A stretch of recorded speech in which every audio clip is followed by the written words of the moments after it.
Charlina called me this week. It was really kind of an out of the blue phone call that I was absolutely bowled over to receive because Charlina, last time I saw her, wasn't doing very well. I wanted her to share her story of how she got from where she was when she first met me to where she is now. Let's go back about almost 4 years ago. When I first contacted you, I was actually coming out of jail. I was living at Center for Drug-Free Living in Orlando, Florida. I guess it all goes back to a life of addiction. I had found myself going through a lot of things in life that kind of stemmed from my childhood.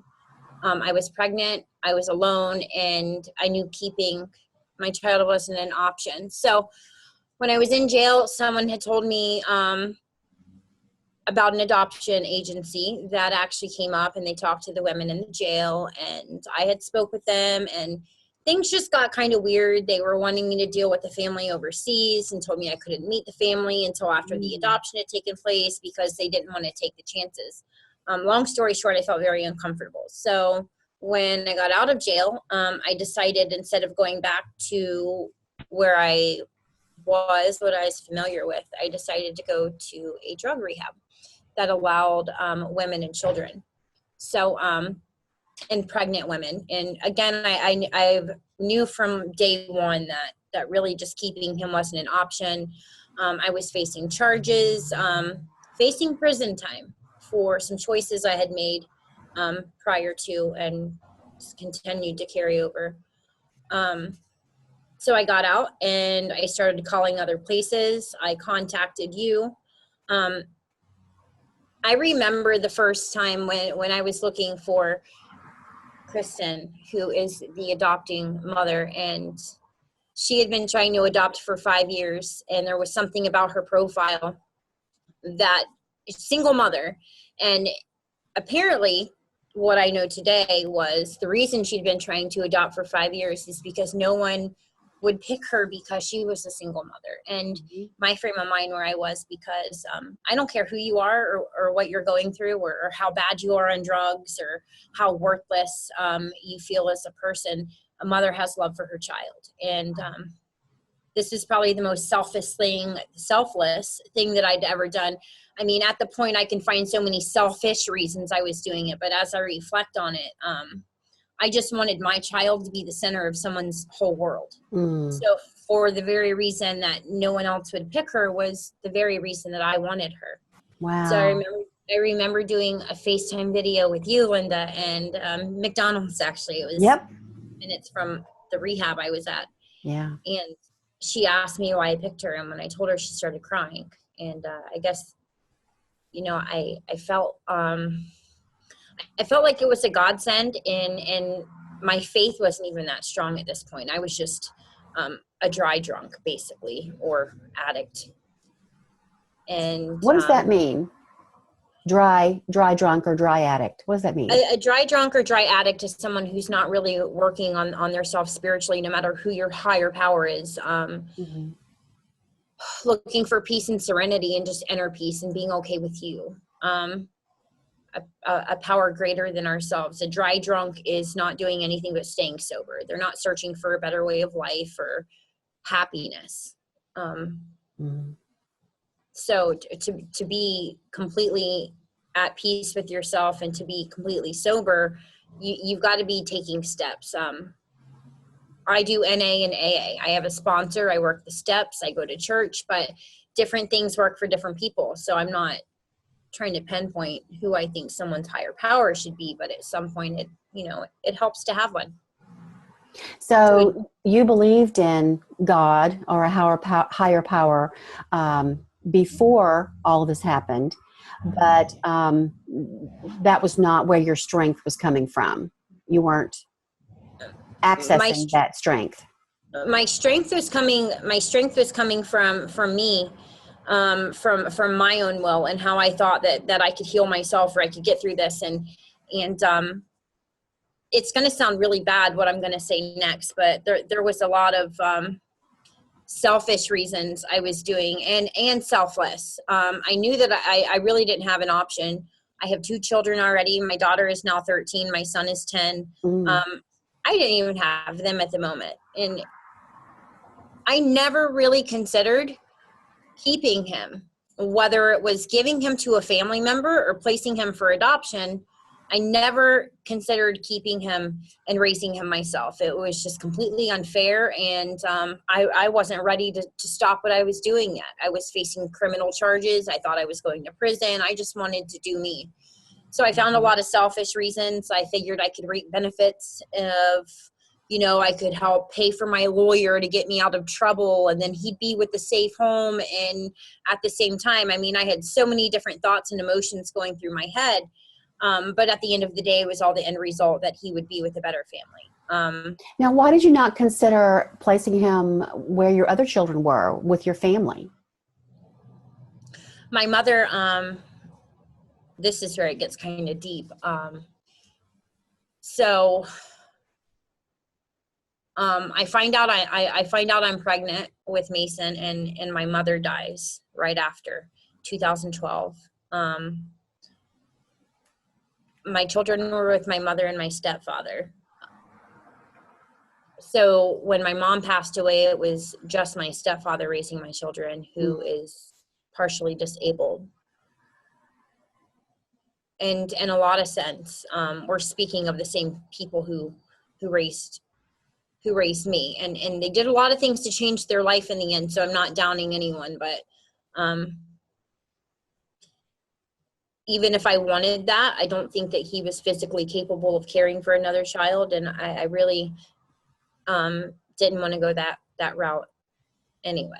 Yeah. I thought that he would be better with someone maybe a little more financially stable, a little more educated, someone who would be able to provide all the things that, I wish I had growing up. So, now, your children know about Mason. They do.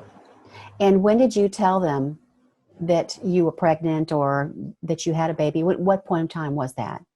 I did it. I was in Department of Corrections. I wrote letters home to my stepfather, and I guess my daughter came across one of the letters one day, and that's actually how they found out, which I was going to tell them anyway, but she kind of beat me to the punch. Yeah.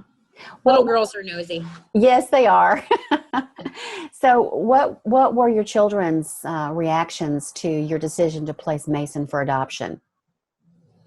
My daughter's first response was, when do I get to meet him? So I had to explain to her that, the kind of adoption that I have is open. So meeting him is one day very possible. I don't feel at this point in my life it's something I want to do, really, because he's just so small. I wouldn't want to confuse him. And the adopting mother is going to be very open with him. And at some point when I'm going to leave that on their end. So when I know in my heart, I feel that he's going to want to meet me one day. And hopefully at that point, I'm working on myself, and I'll be able to look at him and explain without having any remorse or shame, and have pride in what I've done. Because I do have pride in it today. And you should. You should be incredibly proud of how you handled that situation with him and everything that's come after that, Charlina. I know that it wasn't all rosy and uphill after you gave birth to him, and I want to get into that, but first let's kind of go chronologically. You talked about meeting quote unquote Kristen via a video chat, sitting in McDonald's, and then what was your relationship with her during your pregnancy from that point till the hospital? She was amazing. I remember being in there, and she would send me these fuzzy little bathrobes and stuff to kind of keep my head up and to keep me comfortable while I was there. We would have phone calls twice a week, where we had a set time where she would actually call and talk to me, and she was amazing. I remember calling her from the hospital letting her know that they were doing an emergency C-section. And it was that night. I know she was there the following morning. She Well, was up at her, and lives out of state. Right. So, she was there fairly quick. She's amazing. My relationship with Kristen was good then, and it continues to be great today. So what was it like at the hospital with Mason? It was very depressing and very sad, but mostly because of another part of my story. I stayed in a rehab the whole time, and I'm not sure if it was subconsciously a way because, I was fearing.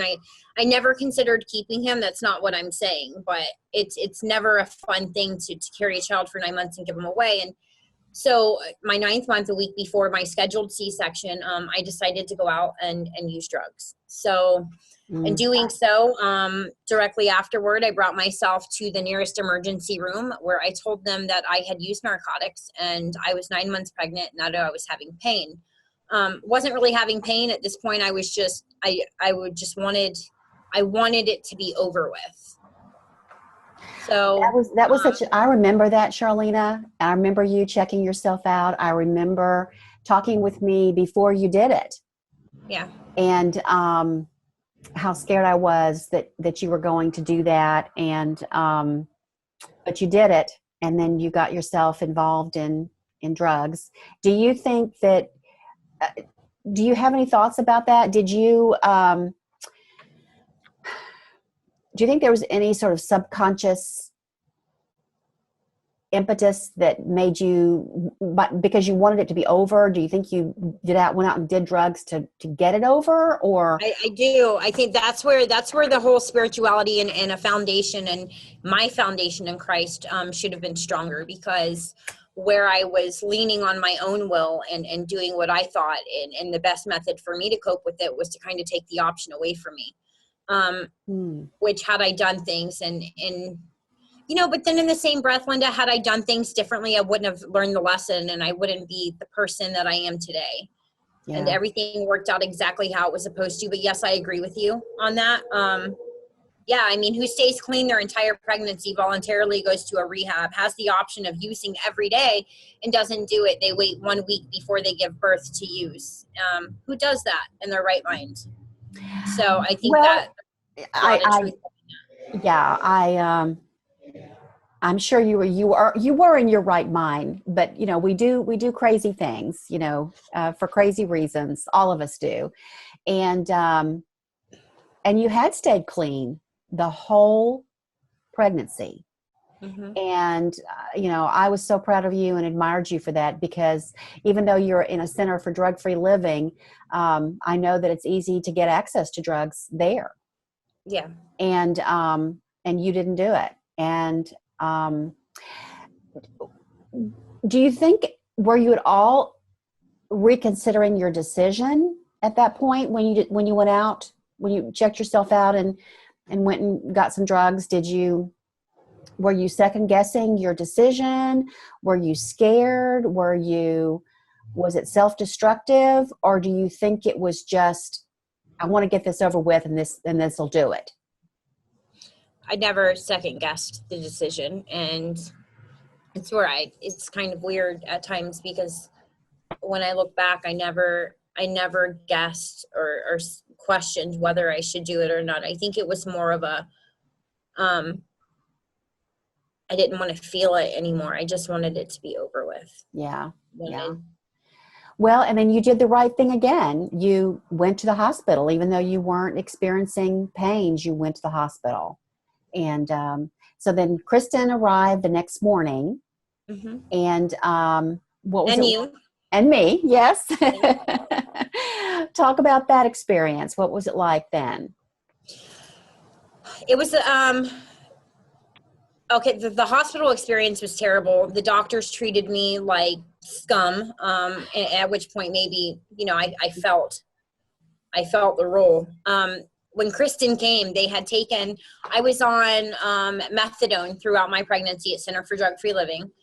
He was on a very he was on a really low dose. I did manage to stay low. He never even detoxed off of it. They let him out. Anytime a baby is born on methadone, they keep them for a minimum of 5 days, and that's whether they're detoxing from it or not. Now, I was down to 20 milligrams.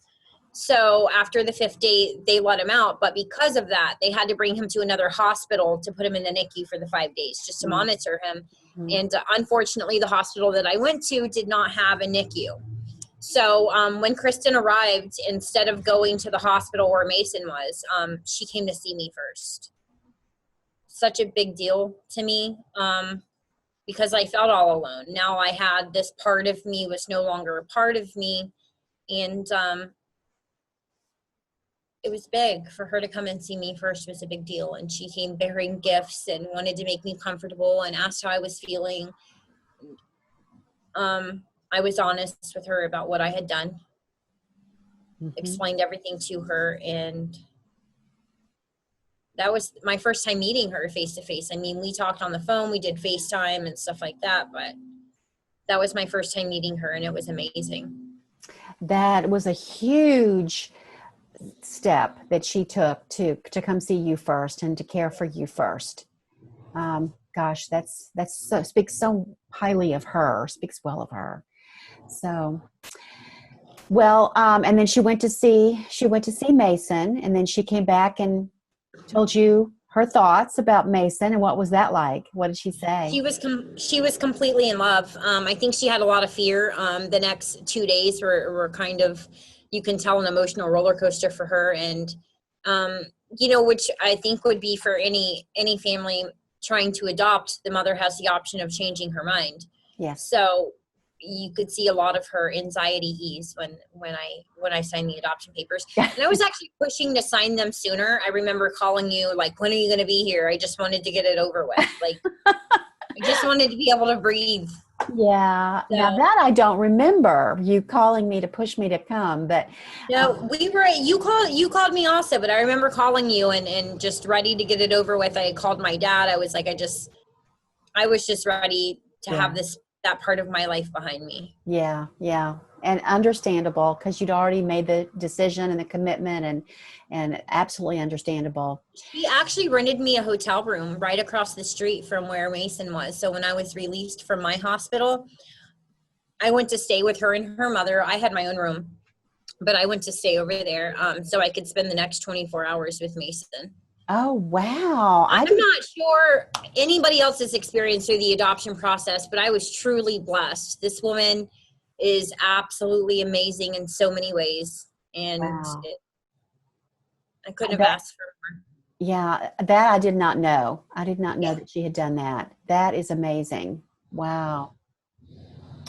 Wait, maybe I do remember that. Yeah, okay, it's coming back to me now. It's been a while. Well, I had expressed, like, my concern. I was a little heartbroken that I wasn't going to be able to spend any time with him in the hospital. Mm-hmm. So I had told her that I wanted to come and see Mason there. So at that point, I guess they were staying at the hotel across the street from the hospital anyway. So yes, I do remember that now. Yeah. Phenomenal that she did that. Well, so what's it been like? She took Mason home after a few days of him being in the hospital, and we had to do interstate compact, of course, because she was from a different state, so that took a few days. But we were doing that simultaneously while he was in the hospital. So it probably wasn't more than about a week to 10 days at most that she was here, and she was able to go home. Now, as I recall, she had her brother living with her. Yes. And is he still living with her? Do you know? I'm not real sure. Uncle Ian, or maybe Uncle Ian was. I'm not sure if he's still living there or not. Okay, because I remember talking with her about that being, because she's a powerhouse. Worker, she's high up in her company, and I'm sure works some hours. And one of the questions that I had before I ever even considered suggesting her to you was this baby going to get the time and attention that he deserves? And it was very clear to me that he was going to be her whole world. And in addition to that, her brother resided with her and wanted to help take care of Mason. He was like a live-in nanny from what I remember. Mm-hmm. Yep. Yep. And I mean, I haven't really asked her questions. She stated when I was, after Mason was born, I went on a drug binge. Yeah, let's talk about that.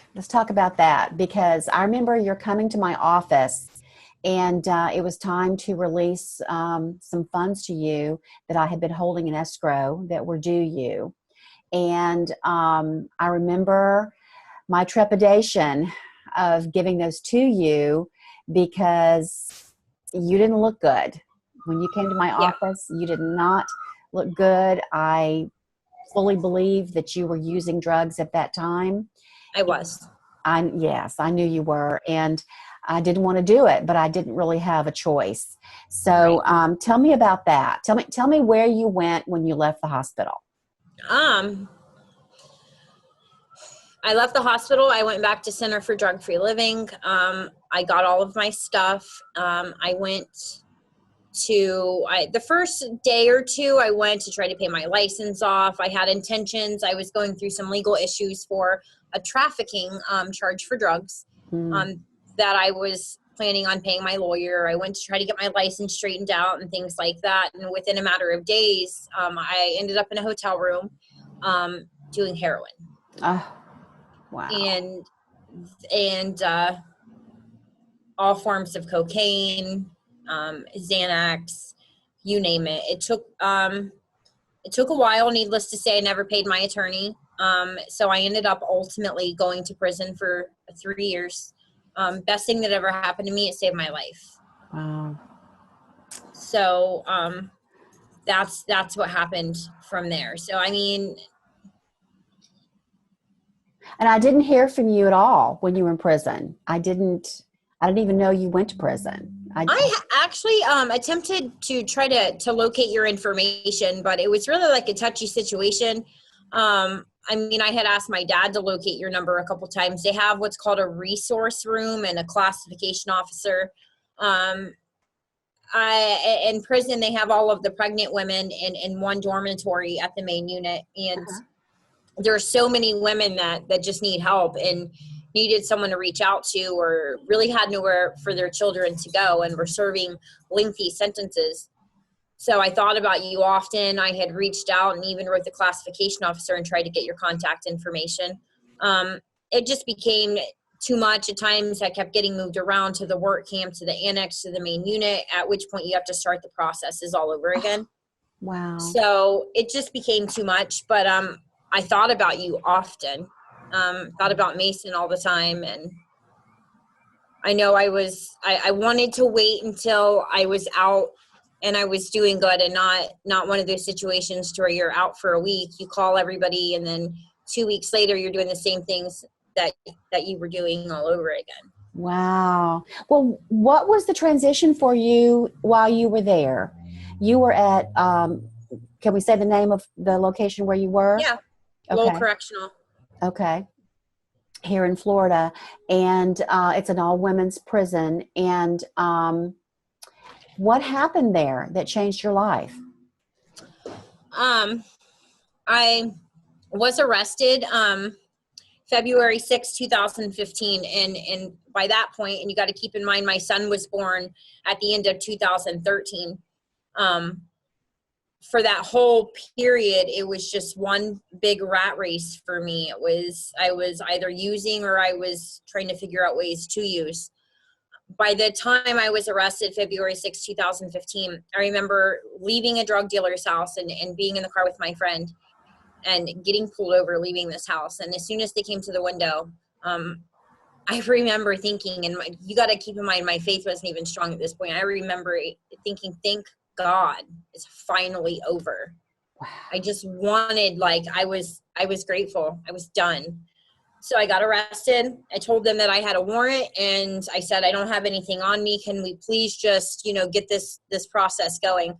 My worst fear at that point, it sounds crazy, was having to sit on the road for 2 hours while they did all this paperwork. I'm like, can't we just get me in the car and take me to jail? I just want to get where I'm going. It's a whole process going to jail. Unfortunately, I was aware of that. So, and they took me straight to jail. They're like, all right, we can't argue with that. And took me straight to jail. It took about 10 minutes before I was actually on my way to the jail. Orange County Jail? This was Orange County, but my charges that I had a failure to appear on were actually Brevard County. So I sat there for a few days. I was brought to Brevard County Jail, where I sat, and basically I was there for an additional 5 or 6 months. And when I got to prison, I started going to chapel services in jail. I was baptized on August 27th of 2015. And my life has not been the same since. I was happier, and this even applies to today. And the happiest moment in my entire life was while I was in prison. I remember being at such peace and serenity that no one could steal my joy. You could take my freedom, but you couldn't take my joy. And that was inside the walls. And I'm happy, and I have a great life today. But that feeling I will never forget. It's something that even today, I Where did the joy come from? From within, from acceptance, from realizing that I can't do this on my own. One day at a time. Yeah. Wow. You just got to accept everything that's happened to you, and realize at some point that there's nothing that you can do other than what you're doing, and the next right thing. You got to, karma's real to me today. You can't just live your life doing bad things with no reverence for anything for that matter, and expect a great outcome. I wish I would have known, and I was aware of what a spiritual foundation would have done for my life, and maybe I could have started it sooner. Handled things a little bit differently, not trying to seek self-medicating or self-will, and but in the same breath I say that, I say this, everything worked out exactly how it was supposed to. Yeah, I believe that. I believe that for everybody's life. But at the same time, it wouldn't have happened but for your decision, your determination, your will, and some intangible things that I wish I understood. And so what I'm trying to figure out now is, why are you different? Why? How does your thinking impact you, whereas someone else in another situation, in a similar situation, has been unable to accomplish what you've accomplished? What is that intangible, would you say? Do you have any idea what it is? I wish that I could say, do this or do that. But the reality is that until you truly want something from the inside, and I can't explain that. Linda, I wish that I could. Yeah. But no matter what I say to you, no matter what I've been through, I can sit with another addict or another woman. And until sometimes, the sad reality is sometimes you've got to be forced to be sober before you actually want to be sober. And until you want to be sober, you don't attempt anything towards a different lifestyle. For me, it took being incarcerated. It took every bit of the 2.5 years that I was incarcerated. Now, certain things help. Hearing other people's story or feeling that you have someone to relate to. But I don't even know this girl talking to you today. Well, this girl doesn't know the other girl. Yeah. I don't know how to explain it. I don't know what's different. It's definitely intangible. You can't even relate to the person you were before. You don't think the same thoughts, I'm hearing. No. Yeah. I have days, and don't get me wrong, I have days where I'm like, well, God, this is it. Like, everything is so much more fun when you're drinking or when you're able to do this. And then I'll sit and I'll remember the good times or the funny moments when I was out using. But the reality is that look where it got me. And it's never just one drink. I might be able to pull that off for a week or 2 weeks, and then it always ends up exactly the same. Wow. So today, when I think about doing things like that, I just remember everything that I have now. I've been out of prison 6 months. I have a new car. I have a really good job. I'm in college, 4.0 GPA. I have Wow. an amazing life. I see my kids every other weekend. I don't know where all of this came from, but I know it's amazing. The life that I have now is even better than I had before I started actively using. What do you see yourself doing in 2 years from now, 5 years from now? What will your life Um, look like? I would probably say my 5-year goal, ultimately I would have graduated. I want to open some kind of center to guide and direct young women who have been through similar situations. Mine stemmed all the way from childhood. I grew up through addiction, and that's a whole nother story beside itself. But I want to help young women. I want to give them options and not necessarily say, hey, you know what, you're doing this. I would like to give them the option and a choice at a better life. So not only, let them make that decision on their own and not judge them or condemn them for anything that they've done or they're still doing. Just let them know whatever their decisions are and wherever they're at mentally, that there are options for them. There's ways to help them. And if it's for nothing else, even if they're not done with that lifestyle, because for a lot of people, they don't want to hear, oh, well, we can help you through it. They're not done doing what they're doing. And if that's the case, don't, sometimes being selfish is being selfless. If it means reaping the benefits or wherever my mind was at the time, it worked. My son today is with an amazing family. He has an amazing life. It brought me down a road that led me to exactly where I'm at today. And I don't regret any moment of anything that happened. Wow. I just want to be able to help women that are going through what I'm going through, because I know it a lot of times in the things that I was doing, you don't want to deal with someone when you think that this is what you've decided to do with your life, and you don't want them to try to talk you into doing things differently. You just want a hand to do and walk you through whatever you're doing, or to be accepted or not judged. So and you were amazing. I want to tell you that you were really amazing, but it's a little different. I guess why I have so much passion behind it is because I've been there. Yeah. Well, how did I help you? I'm just doing what I do. So I'd like to know what, so I can repeat it with others. What was it that I did that helped you?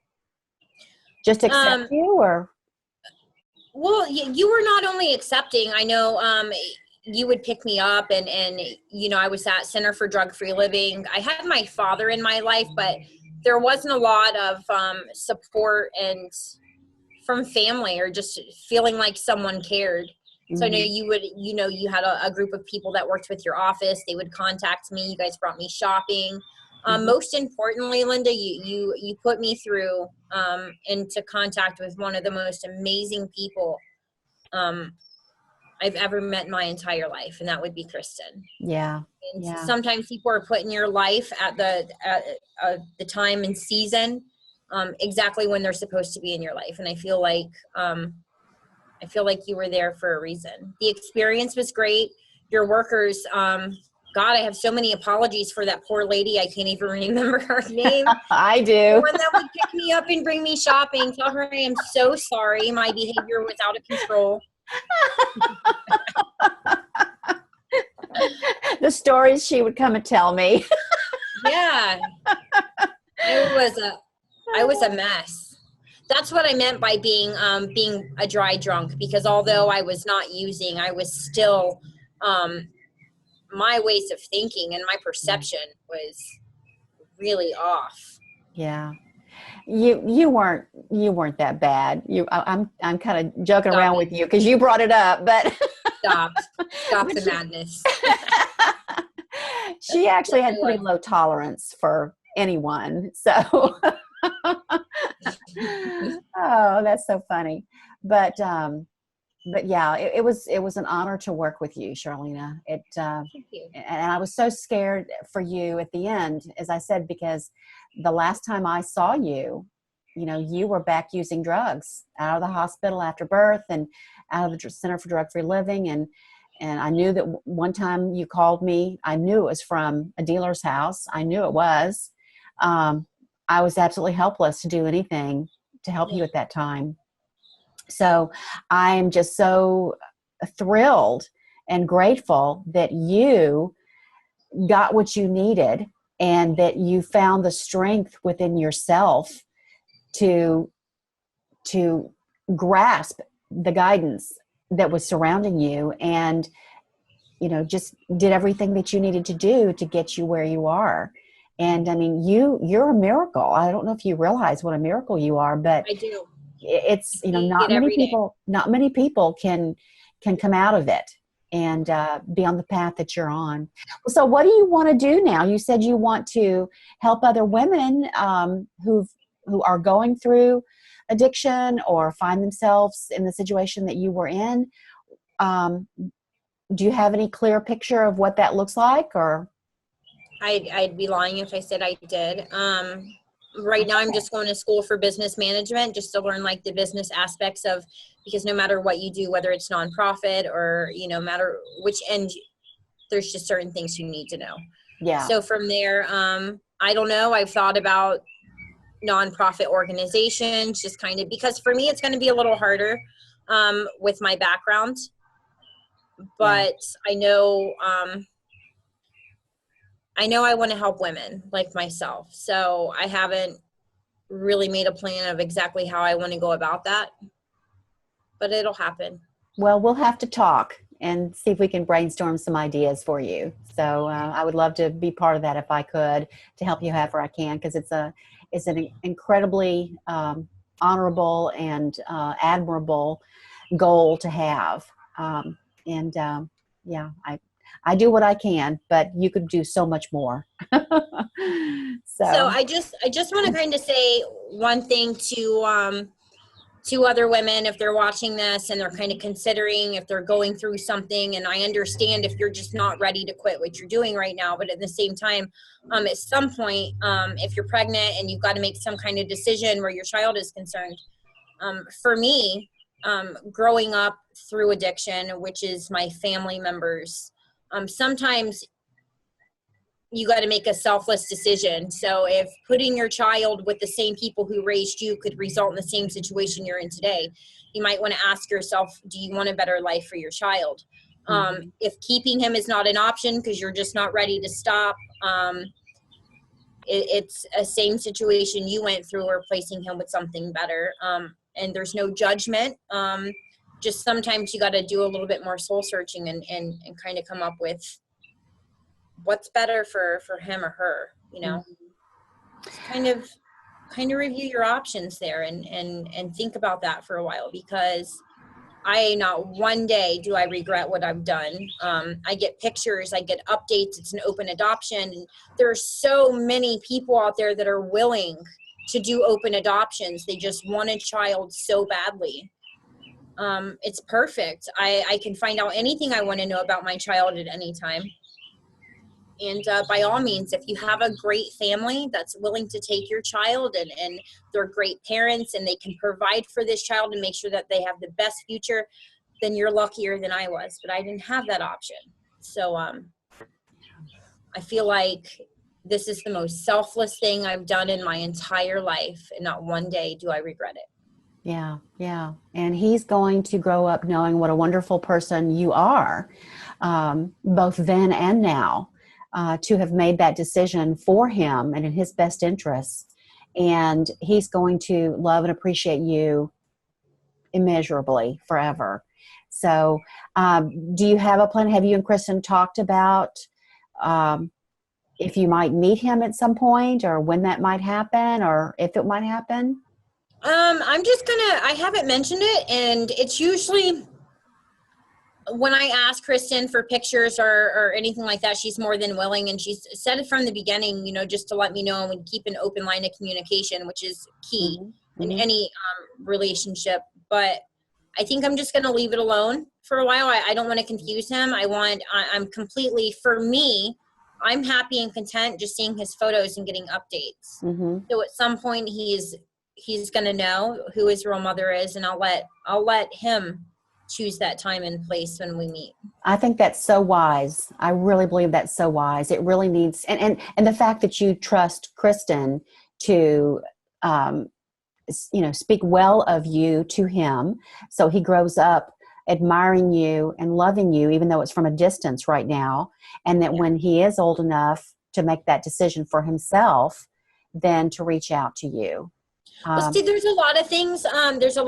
When for my situation, I'm not sure. I'm assuming now, if I was the one adopting a child, I would not tell my 4-year-old, "Hey, I'm not your real mommy." So I'm just assuming that, I'm not sure what age she's going to tell him, which is, why I don't ask too many questions where that's concerned. I don't want anyone to feel pressured to do something before they're ready. So I'm just having faith that she'll tell him whenever she feels is the best time for him, and whatever age that is. And then at some point he can make that decision to contact me. But, who's to say? I don't know him like that she does. I don't know where he's at, as a child, or different stages that'll go through, or when would be the right time to tell him, like, he's her child. Like, I gave birth to him, but I do have faith that Kristen is going to let him know, and that she's going to do it in just the right time. And I have faith that he is going to love me and appreciate what I did for him. Yeah, because she loves you. Yes, she does. Yeah, yeah. Oh, that's incredible. Well, any parting thoughts or advice that you want to share before we wrap this up? No, I feel like no, not really. I feel like we covered everything. I thank you for everything you've done for me. I was excited to be able to kind of give back.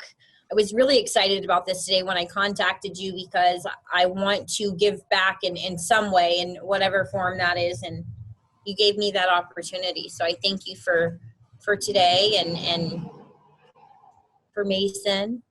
And I wish you the best of luck, and anyone that maybe I was able to help through this message. I wish you the best of luck as well.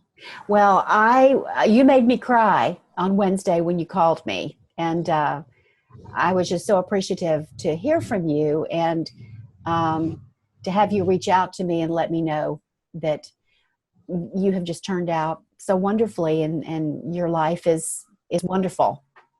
Thank you. I'm so glad to hear from you, and thank you for agreeing to do this with me, because I think telling your story is powerful, more powerful than anything that anybody could say. Third party, it's hearing it from you directly is just incredibly powerful. So thank you so much. And let's keep in touch and think about brainstorming some ideas for you moving forward on your goals. Absolutely. All right. Thank you, Charlina. Thank you.